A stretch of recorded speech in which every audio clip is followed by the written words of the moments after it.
గురు పౌర్ణిమ కూడా చూస్తూ ఉంటాం ఈ ఆషాఢ మాసంలోనే. అయితే గురువుకి సంబంధించి ఈ సంవత్సరంలో కూడా ఎక్కువగా గురువుకి దగ్గరగా ఉండండి అని మీరు కూడా చాలా సందర్భాల్లో ఉగాది టైంలో చెప్తూ వచ్చారు. ఏంటమ్మా ఈ విశిష్టత? ఆషాఢ మాసంలో గురువుకి ఎందుకు పూజించాలి అని అంటారు? ఇక్కడ ఒక్కటి గుర్తుపెట్టుకోండి అమ్మా, గురు పూర్ణిమ అంటే వ్యాస పూర్ణిమ. వ్యాస మహర్షి యొక్క జన్మదినాన్ని పురస్కరించుకుని చేసేటటువంటి పూర్ణిమ వ్యాస పూర్ణిమ.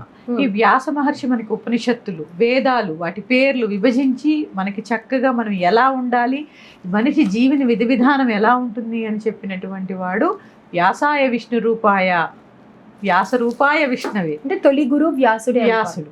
ఓకే. అందుకని మనకేంటంటే మనం చేసే ఏ సాధనైనా గురువు నుంచే వచ్చింది కాబట్టి గురు పూర్ణిమ రోజు, వ్యాస పూర్ణిమ సందర్భంగా ప్రతి గురువుని మీకు, ఎందుకంటే ప్రతి ఒక్కళ్ళకి ఆధ్యాత్మిక మార్గంలో ఒక గురువు ఉండాలి. మీరు ఏ సందర్భంలో మిగిలిన వాటికి ఉన్నా లేకపోయినా మీకు ఆధ్యాత్మిక మార్గంలో ఒక గురువు ఖచ్చితంగా ఉండాలమ్మా. అప్పుడే భగవంతుని చేరుకోవడము, ఆ పరాత్పరిని చేరుకోవడం చక్కగా సులువు అవుతుంది. ఇక ఈ శ్రీ విద్యా సంప్రదాయాల్లో అయితే తప్పకుండా గురువు ఉంటారు, ఎందుకంటే మంత్రదీక్షలు ఇవన్నీ ఉంటాయి కదమ్మా. ఖచ్చితంగా గురు పూర్ణిమ రోజు గురువుని అర్చించడం అనేది చాలా శుభప్రదం. అంటే ఇక్కడ జాతక దోషాల వల్ల కూడా గురుబలం లేదు అని అంటూ ఉంటారు కదా వాళ్ళు కూడా. నవగ్రహాల్లో ఏ గ్రహం బాగోలేకపోయినా గురుగ్రహం యొక్క అనుగ్రహం ఉంటే అన్ని బాగుంటాయి. గురువు ఉంటే ఐశ్వర్యం ఉంటుంది, గురువు ఉంటే బంగారం ఉంటుంది, గురువు ఉంటే జ్ఞానం ఉంటుంది, గురువు ఉంటే కుటుంబం ఉంటుంది. అన్ని గ్రహాలు ఏదన్నా చిన్న చిన్న మనకి గ్రహ దోషాలున్నా గురువు యొక్క అనుగ్రహం ఉంటే, ఆ గురువు గారి అనుగ్రహం ఉంటే అన్ని గ్రహాలు కూడా మనకి సహకారం చేస్తాయి. అది గురువు యొక్క గొప్పతనం. తర్వాత చాలామందికి తెలియని విషయం ఏంటంటే ఈరోజు ఖచ్చితంగా గురువుకి దక్షిణ సమర్పించాలి. ఎందుకంటే అమ్మా ఎంతో జ్ఞానం చెప్తారు గురువులు. సరే, మీరు ఏదో ఇప్పుడు నేనున్నాను, క్లాసులు చెప్తే ఫీజు కడుతూ ఉంటారు. నేను ప్రతిరోజు 1-2 గంటలు చెప్పిన దానికి, జ్ఞానానికి మీరు కట్టే ఫీజుకి సంబంధం ఉండదమ్మా. ఎందుకంటే దానికి ఎన్ని కోట్లు ఇచ్చినా విలువ ఉండదు. కానీ ఎప్పుడైతే మనం గురువుని భావిస్తామో, గురువు జ్ఞానాన్ని ఇస్తాడు, దక్షిణ ఇవ్వాలి గురువుకి. ఏ విద్య కూడా ఫ్రీగా మనం తీసుకోరాదు, ఎందుకంటే అది ఫలించదు. ఎందుకంటే తీసుకోరాదు, ఇవ్వకూడదు అని కూడా ఇవ్వకూడదు. ఎందుకంటే గురువు ఏం చేస్తాడు తెలుసా అమ్మా, ఇప్పుడు నేనున్నాను, నా పొద్దున్న లేచిన దగ్గర నుంచి వీళ్ళకి ఏం నేర్పాలి, ఎలా నేర్పాలని చదువుకోవడము, లేకపోతే 10 మందికి ఏదో విషయాలు చెప్పాలని ఆ జ్ఞానాన్ని పంచుకోవడంతో మేము 24 గంటలు పూజల్లో, హోమాల్లో, చదువులో, దీంట్లోనే ఉంటాం. మరి మా మనుగడ ఎట్లా? గ్రహించండి. ఇప్పుడు నాదని కాదు నేను చెప్తున్నాను, నేను ఒక గురుస్థానంలో ఉన్న గురువుకి మనుగడ ఎట్లా?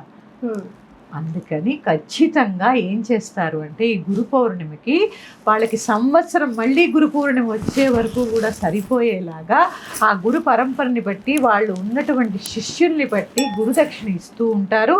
ఖచ్చితంగా ఇవ్వాలి. ఆ గురువు యొక్క కటాక్షం తప్పకుండా లభిస్తున్నాం. ఎందుకంటే ఆ రోజు మీరు ఇచ్చింది ఒక సంవత్సరం ఆ గురువుకి బాధ లేకుండా వెళ్ళిపోతూ ఉంటుంది. అరే నా శిష్యులు చూడు, నాకు ఇది ఇచ్చారు, వాళ్ళకి ఇంకా జ్ఞానాన్ని నేర్పాలి. ఎందుకంటే గురువుకి ఆహారం లేదు అనేటటువంటి బాధ రాకూడదు, గురువుకి నివాసం లేదు అనేటటువంటి బాధ రాకూడదు. ఎప్పుడైతే మీకు జ్ఞానాన్ని పంచుతున్నారో వారిని నిరాశ్రయుల్ని చేయకుండా వారిని చూసుకునే బాధ్యత మీదే. అంటే మాలాంటి వాళ్ళ చెడు కర్మను కూడా తొలగిస్తూ ఉంటారు. అదేనమ్మా, ఇప్పుడు మీరు గురుదక్షిణ ఇవ్వడం వల్ల మీ కర్మ ఎంతో వాళ్ళు తీసుకుంటారు. ఎందుకంటే ఇప్పుడు ఏదైనా మీకు బాధ వచ్చింది, అమ్మ గురువుగారు తగ్గించండి అంటూ ఉంటారు, అంటే ఎంతో కొంత మీ బాధని కూడా మేము తీసుకోవడం జరుగుతుందమ్మా. అది ఎంతో జపం ద్వారా, యజ్ఞయాగాదుల ద్వారా పూర్తవుతూ ఉంటుంది. ఎందుకంటే ఒక గురుస్థానంలో ఉన్నాను కాబట్టి నాకు తెలుసు. చాలామంది అపోహపడుతూ ఉంటారు, ఇచ్చేదేంటి? గురువుకి ఖచ్చితంగా మనస్ఫూర్తిగా మీరు ఇవ్వగలిగినంత దక్షిణ ఇవ్వండి అమ్మా, చేతి నిండా ఇవ్వండి. ఎందుకంటే ఒక గురు పరంపర నిలబడుతుంది, ఒక పీఠాలు నిలబడతాయి, ఒక దేవాలయాలు నిలబడతాయి. వాళ్ళు ఏమి తినరు ఆ పీఠాలకో, ఆ యజ్ఞయాగాది కర్మలకో, వాళ్ళ కుటుంబ పోషణకో. ఎందుకంటే గురువు నిత్యము దీంట్లో ఉంటే మరి కుటుంబ పోషణ ఎట్లా? కొంతమంది చూడండి వేద విద్యను చెప్తూ ఉంటారు గురువులు, మరి వాళ్ళ గురుదక్షిణ ఇవ్వకపోతే వాళ్ళ కుటుంబ పోషణ ఎట్లా?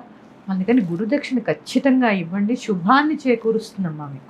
అయితే ఇంకొకటి కూడా నేను విన్నానమ్మా, అంటే ఏదో గొప్పగా చెప్తున్నానని కాదు, మీకు తెలిసినంత తెలియకపోయిన బట్టి మాకు ఏవైతే చెడు కర్మలు ఉంటాయో అవి కూడా తొలగిపోతాయి, మనకు తెలియకుండానే మనల్ని రక్షిస్తాయి అని కూడా మీకు తెలుసా? చాలా మంది గురువులు కాళ్ళు ముట్టుకొని, ఎందుకంటే మీరు ఎప్పుడైతే గురు పూర్ణిమ నాడు తెలుసో తెలియకో కాళ్ళు పట్టుకుంటూ ఉన్నప్పుడు ఆ కాళ్ళు పట్టుకోవడం వల్ల మీరు ఏదో బాధ ఉంది మీకు, అమ్మ నాకు ఈ సమస్య తొలగిపోవాలి, నన్ను ఈ బాధ నుంచి బయటపడేయాలని మీరు కాళ్ళు పట్టుకున్నప్పుడు ఎంతో కొంత మీ కర్మను మేము ట్రాన్స్ఫర్ చేసుకుంటాం, ఎంతో కొంతగా చేసుకుంటాం, మా శక్తిని మీకు అందిస్తూ ఉంటాం.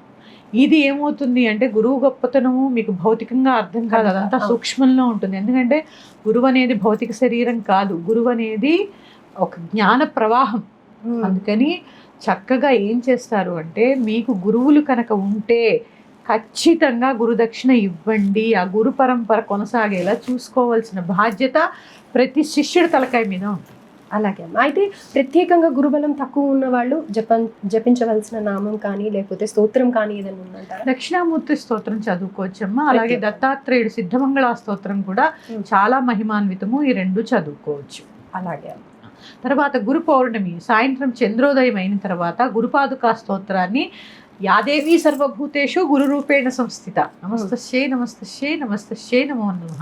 గురు పౌర్ణమి కాబట్టి లలితా సహస్రనామాన్ని పారాయణ చేయడం కూడా చాలా విశేషమమ్మ. అమ్మ, గురు పౌర్ణిమ రోజు ప్రత్యేకంగా గురువులుగా భావించి మన ఆధ్యాత్మిక మార్గంలో ఉండే పెద్ద పెద్ద గురువులని స్మరించాలి అంటే ఎవరిని ఆ విధంగా చూడాలి అని అంటారు? వాళ్ళ పేర్లు ఏంట?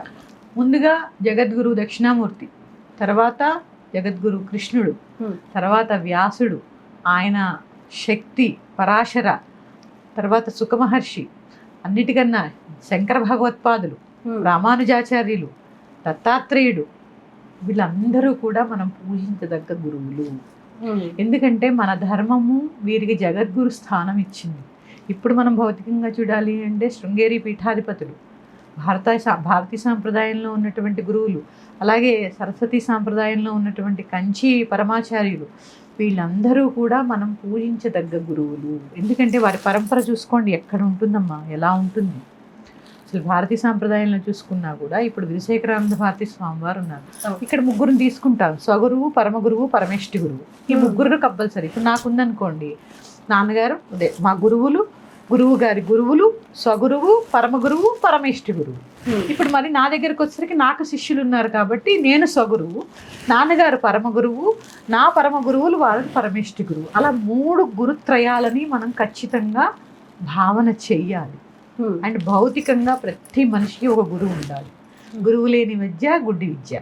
అలాగే గురువు అనే శబ్దానికి అర్థం తెలుసు కదా, అజ్ఞానాంధకారాల్ని రూపుమాపి వెలుగుని ప్రసాదించేవాడే గురువు. ఎందుకంటే నేను చెప్తూ ఉంటాను, ఊరికే గురువుల్ని మార్చకండి. ఎందుకంటే గురువుతో ప్రయాణం ఎలా ఉంటుంది అంటే మీకు కనిపించదమ్మా, వారి సాధన నుంచి మీ సాధన మొదలవుతుంది. వాళ్ళు ఒక మంచి మార్గాన్ని మన కోసం ఏర్పాటు చేసి ఉంటారు. ఇప్పుడు నాకు తండ్రి గురువు అయి ఉండొచ్చు, కానీ నేను మారిపోయి ఉంటే నేను ఇంత జ్ఞానాన్ని సంపాదించేదాన్ని కాదేమో. ఒక పరంపరలో ఉన్నప్పుడు మన జ్ఞానం కూడా అలాగే వెళుతుంది. ఏం చేస్తాము, ప్రతి చోట రోడ్లు గతుకులు లేకుండానే ఉంటుందా? ఉంటుంది కదా. ఇక్కడ బాగలేదని అక్కడికి, ఎక్కడ బాగోలేదని ఇక్కడికి. మీరు వ్యవస్థని వెతకద్దు, వ్యవస్థలో లోపాలు మనకు అనవసరం. మనం గురువుకి కనెక్ట్ అయి ఉన్నామా లేదా, ఆ గురువు ద్వారా మన జ్ఞానాన్ని సంగ్రహిస్తున్నామా లేదా అనేదే గ్రహించాలి తప్ప ఊటకో గురువులు అబ్బా నిజంగా నాకు ఎంత బాధ అనిపిస్తుందమ్మా. నా దగ్గరకు వస్తూ ఉంటారు, నేను శ్రీ విద్యా మంత్రాలు ఇస్తూ ఉంటాను కదా, ఆల్రెడీ మంత్రం తీసుకుని మళ్ళీ వస్తుంటారు. అసలు పొర్రపాటును కూడా నేను ఎంటర్టైన్ చేయను. ఎందుకంటే ఒకసారి ఒక గురు పరంపరని ఎంచుకున్న తర్వాత మన జీవితంలో కష్టమైన, నష్టమైన, ముళ్ళైన, పూలైనా అక్కడే ఉండాలి. అందులో అసలు ఎటువంటి మార్పు కూడా ఉండకూడదు. అలాగే. ధన్యవాదాలమ్మా. శ్రీమాత్రేన. శ్రీమాత్రేన.